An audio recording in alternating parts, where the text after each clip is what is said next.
Now इस chapter में if you check out savings, current और fixed account, commercial bank, central bank, life, fire, marine insurance और road, railway, water, air transport, normally इसमें से एक या दो तो आता ही एग्जाम में। ये बहुत सिंपल है, इसमें एक्सप्लेनेशन की भी कुछ खास जरूरत नहीं, बट फिर भी कॉमन सेंस है, ये हमने इसको एक्सप्लेनेशन दिया है। किस चीज का?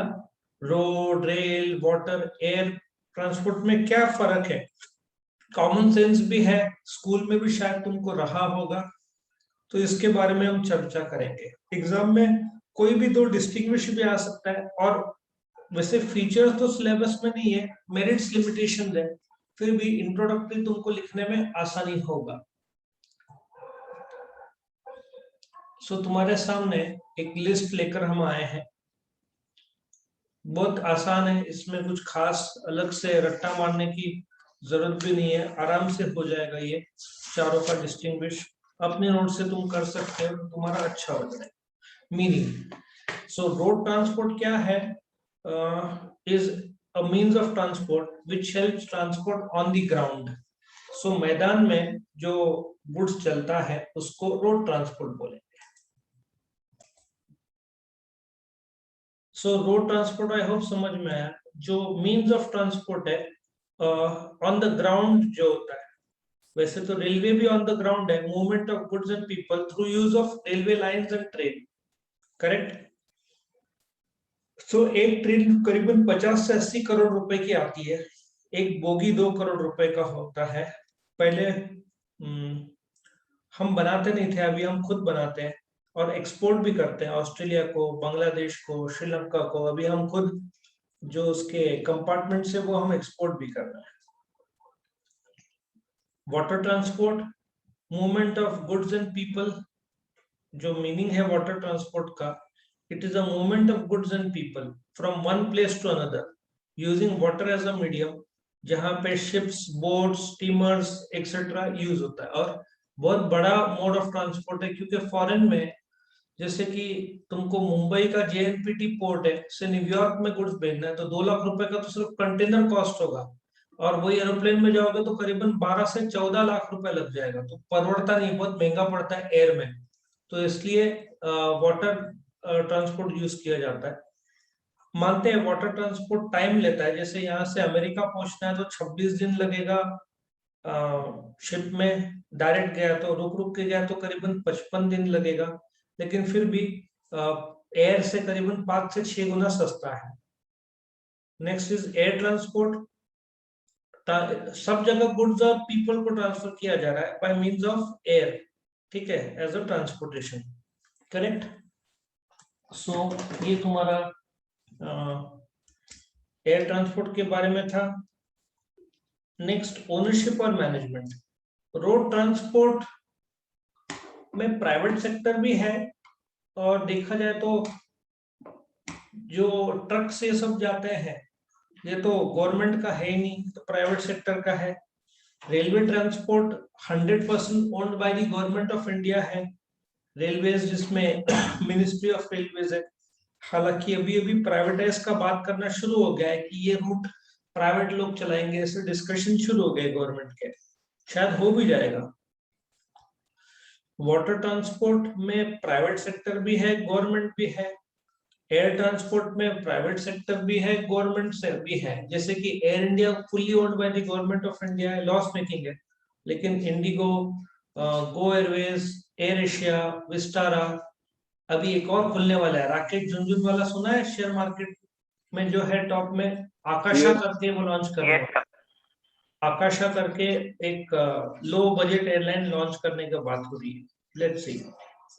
इन्वेस्टमेंट, रोड ट्रांसपोर्ट को लिमिटेड इन्वेस्टमेंट लगता है, ठीक है, ज्यादा इन्वेस्टमेंट नहीं लगता, सिर्फ रास्ते बनाने का काम है, बट रेलवे ट्रांसपोर्ट में इन्वेस्टमेंट बहुत ज्यादा लगता है।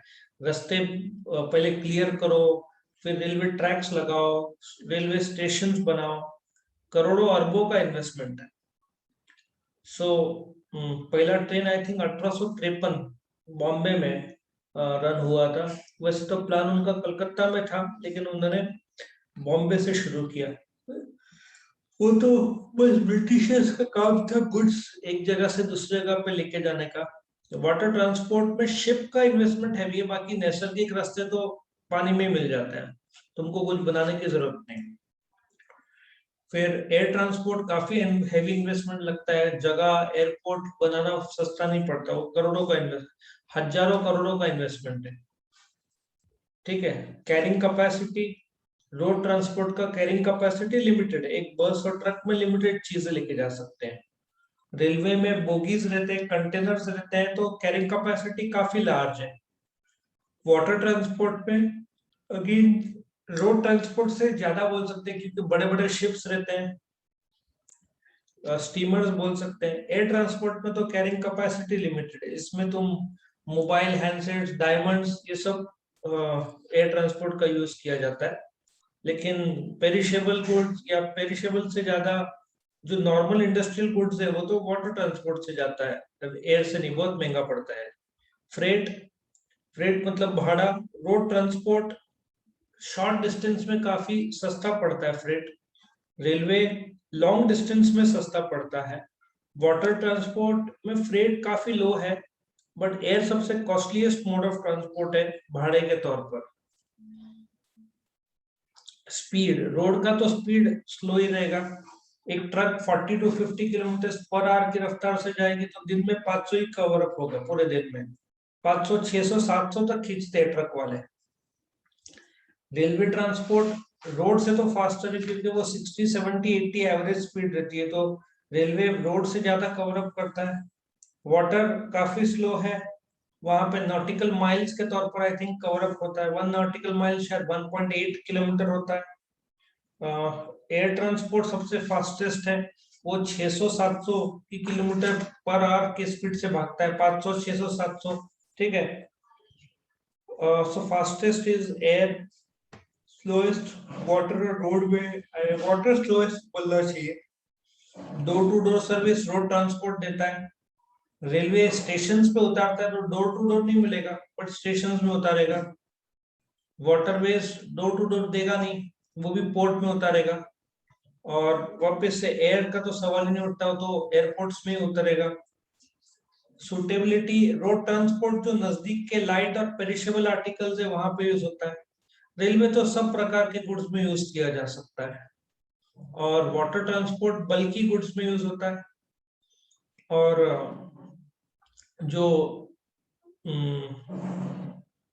बोलते हैं ना, जो एयर ट्रांसपोर्ट है लेस रेगुलर, डायमंड्स जैसे मोबाइल जो आउट ऑफ फैशन जल्दी होते हैं, वो फटाफट पहुंचाया जाता है, जिसका रेट्स भी बहुत ज्यादा होता है। डिस्टेंस, रोड ट्रांसपोर्ट का डिस्टेंस शॉर्ट डिस्टेंस के लिए अच्छा, वो रेल लॉन्ग डिस्टेंस के लिए अच्छा, वाटर भी लॉन्ग डिस्टेंस के लिए अच्छा, और air light, delicate, valuable but perishable articles के लिए अच्छा।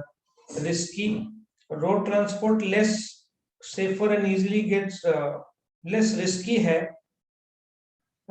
लेकिन अफेक्ट होता है बैड वेदर कंडीशंस में। रोड से ज्यादा सेफ इधर रेल माना जाता है।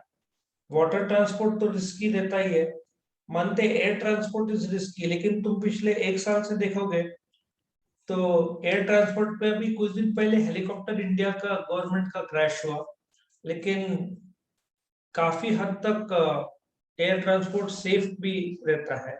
कम लोग डरते हैं, लेकिन रोड ट्रांसपोर्ट, कितने एक्सीडेंट्स होते हैं भारत में, 1.5 लाख एक्सीडेंट्स होते हैं रोड में साल में, एयर में 1 2 3 ही होगा, उससे ज्यादा तो होता नहीं है।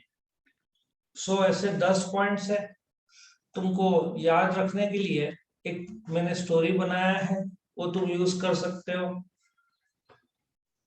ये मुकेश अंबानी का जियो जो है, उसमें मैंने जियो एयरलाइंस बनाया है, जियो रेलवेज, या रेलवेज पकड़ लो या एयरलाइंस पकड़ लो तो भी चलेगा।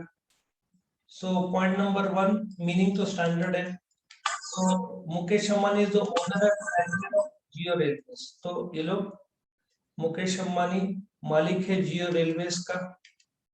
ठीक है। उसने रेलवे शुरू किया, अभी तो प्राइवेटाइज कर रहे हैं, जस्ट एग्जांपल के तौर पर वो जियो रेलवेज शुरू करता है। मुकेश अंबानी ने इन्वेस्टमेंट 3 लाख करोड़ का तो आराम से इन्वेस्टमेंट होगा जियो रेलवे। ये एक एग्जांपल दे रहा हूँ, फैक्चुअल नहीं दे, तुम बोलोगे जियो रेल शुरू हो गया, ये एक जो स्टोरी बनाया कि जियो रेलवेज ओपन करता है मुकेश अंबानी, इन्वेस्टमेंट के तौर पर 3 करोड़ रुपए लगाता है और कैरिंग कैपेसिटी सोचता है साल में 4 करोड़ पैसेंजर्स को मूव करूंगा। So let us come to ownership. Ownership Mukesh Ambani है, इन्वेस्टमेंट 3 करोड़ किया है, कैरिंग कैपेसिटी 4 करोड़ लोग हैं जो सोचा है। फिर फ्रेट, जब जब ट्रेन नदी के ब्रिज के बीच में आती है, ठीक है, तो अंबानी ट्रेन को रुकवाता है, पैसेंजर से टिकट मांगता है, भाड़ा भरो। दिख रहा है तुमको, जो नदी के बीच में आ गई, ब्रिज है, वहां पर ट्रेन रुकवाता है और सबको बोलता है पैसा निकालो, 2 ऑप्शन है, या तो कूदो पानी में या तो पैसा भरो टिकट का, तो सब टिकट का पैसा भरते हैं। जैसे ही टिकट का पैसा है ट्रेन का स्पीड बढ़ जाता है, कॉमन सेंस है। ओनर कौन है? मुकेश अंबानी। इन्वेस्टमेंट कितना किया? 3 करोड़। कैरिंग कैपेसिटी कितना है? 4 करोड़ लोग को सोचा है। फ्रेट, जैसे ट्रेन ब्रिज में आती है, नदी आजू बाजू, एक पम्बन ब्रिज है शायद समुद्र के वहां पे बना है, सो वहां पे रुकवा देता है और बोलता है कि चलो फ्रेट भरो, टिकट भरो। फ्रेट भाड़ा मतलब जो गुड्स का भाड़ा, और जैसे सब लोग पैसा देते हैं स्पीड बढ़ जाता है। अब मानी डोर टू डोर हर बोगी में जाकर फ्री जियो का सिम बांटता है। भाई गुजराती आदमी, ट्रेन में अभी खाली लोग बैठे तो चलो मुफ्त के सिम कार्ड बांटो। लोग को लगता है कि फ्री के सिम कार्ड, लेकिन जब लोग रिचार्ज करेंगे तो पैसा किसको? रिलायंस पे मिलना है ना। सो जैसे ट्रेन चलती है, हर बोगी में जाकर फ्री के सिम कार्ड बांटता है, ठीक है, डोर टू डोर सर्विस। ऐसा सोचो, एक पैसेंजर बोलता है शॉर्ट डिस्टेंस के लिए तो ट्रेन सुटेबल है, पर लॉन्ग डिस्टेंस का क्या? जी, मुकेश अंबानी बोलता है मैं मुकेश अंबानी हूँ, ठीक है। हंसता और बोलता है जियो एयरवेज का प्लेन देख, लॉन्ग डिस्टेंस के लिए है। बोलते हैं देख हमने जियो का प्लेन भी बना दिया लॉन्ग डिस्टेंस के लिए, ठीक है। लोग बोलते हैं कि इतना ज्यादा रिस्की प्रोजेक्ट क्यों ले रहा है? मुकेश अंबानी फिर हंसता और बोलता है जियो एयरलाइंस मेरे लिए पॉकेट मनी जैसा है, मैं तो जियो रॉकेट सोच रहा हूँ चांद में जाने के लिए। कितना इन्वेस्टमेंट आएगा उसको प्लेन का? 2-5 हजार 10 हजार करोड़ में प्लेन शुरू हो जाएगा। उसका साल का आमदनी संपत्ति उसका 6 लाख करोड़, उसमें शेंगदाना है 10 हजार करोड़। सो इसको कैसे? जियो रेलवेज का मालिक मुकेश अंबानी है, इन्वेस्टमेंट 3 करोड़ रुपया लगाता है, carrying capacity 4 crore. Train bridge में आती है तो सबसे फ्रेट मांगता है, जैसे फ्रेट भरा स्पीड बढ़ जाता है, डोर टू डोर हर में जाके सिम फ्री सिम कार्ड बांटता है। फिर एक पैसेंजर बोलता है पर लॉन्ग डिस्टेंस के लिए ट्रेन सुटेबल नहीं होगा, बहुत ज्यादा लॉन्ग डिस्टेंस के लिए। तो मुकेश अंबानी हंसता है, बोलता है डिस्टेंस लॉन्ग डिस्टेंस के लिए जियो एयरवेज मैंने चालू किया है। लोग बोलते हैं रिस्की है, तो वो हंसता है, बोलता है मेरे लिए शेंगदाना है। करेक्ट। सो ये पॉइंट्स लिख के निकालो, ये क्वेश्चन खत्म होता है।